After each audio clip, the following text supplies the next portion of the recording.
Bonjour, aujourd'hui nous allons faire un petit travail un peu particulier, parce qu'on va passer à des sciences. Donc on va expérimenter, on va essayer des choses pour essayer de comprendre et d'apprendre de nouvelles choses. Donc ça va être tout simple, ça va se baser sur un seau d'eau. Donc ce seau d'eau est transparent, il va nous permettre de bien voir ce qui se passe à l'intérieur. On va y déposer des objets et on va voir ce qui se passe. Donc j'ai pris quelques objets de l'école, de la classe.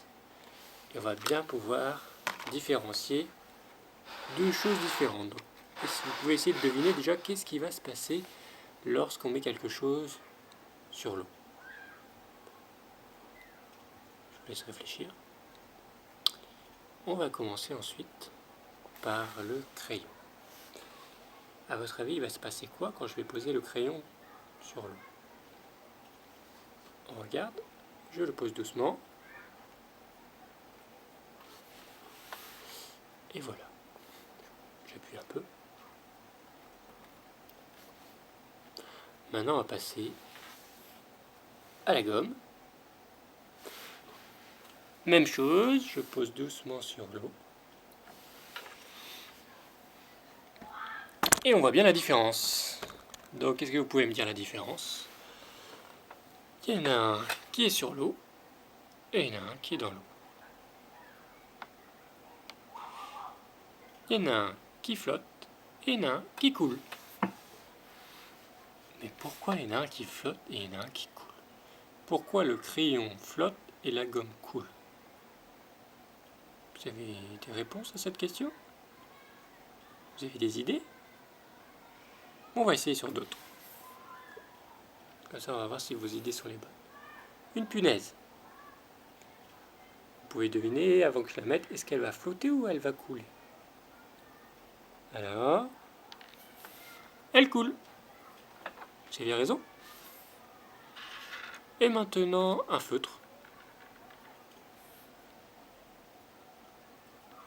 Il flotte. Et un feutre fin, il va couler cette fois? Vous pensez?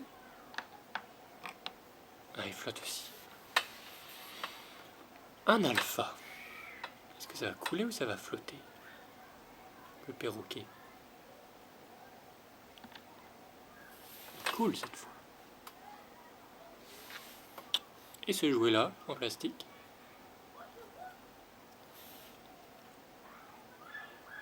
Ah, il flotte. Il m'en reste quelques-uns. Est-ce que vous pensez que ça va couler ou flotter, cette épingle? Elle coule.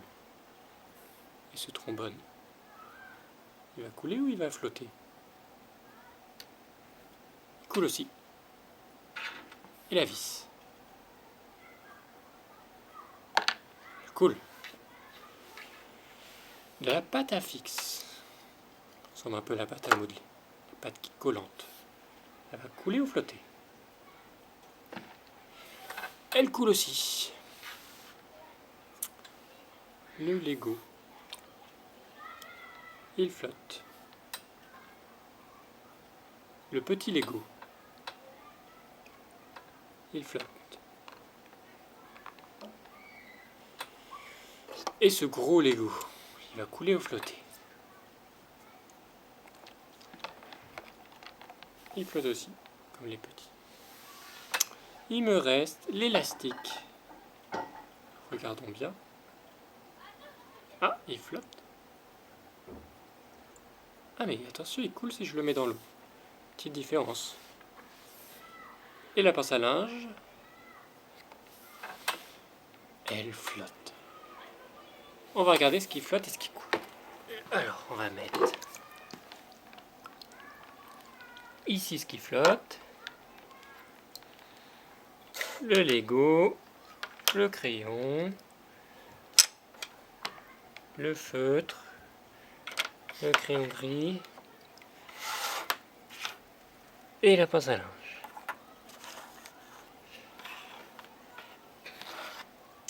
Et ce qui coule,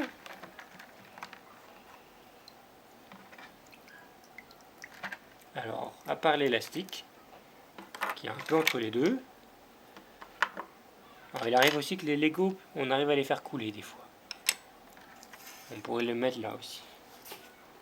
Et ça coule. À votre avis, pourquoi il y a des choses qui coulent et des choses qui flottent? Est-ce que vous avez des idées? C'est le moment de réfléchir, d'essayer de comprendre, tout seul, sans qu'un grand vous explique. Pourquoi il y a des choses qui coulent et des choses qui flottent? À quoi c'est dû? Qu'est-ce qui fait? Alors, les élèves en classe, ils se sont dit, c'est peut-être parce que ce qui est gros flotte, ce qui est petit coule. Pourquoi pas? Peut-être. Donc on va faire une autre expérience après, pour essayer de voir un peu mieux, de mieux comprendre. Voir si c'est en mettant des choses grosses qu'on arrive à faire flotter les objets. Donc réfléchissez, et puis après on regarde la vidéo suivante. Allez, à bientôt!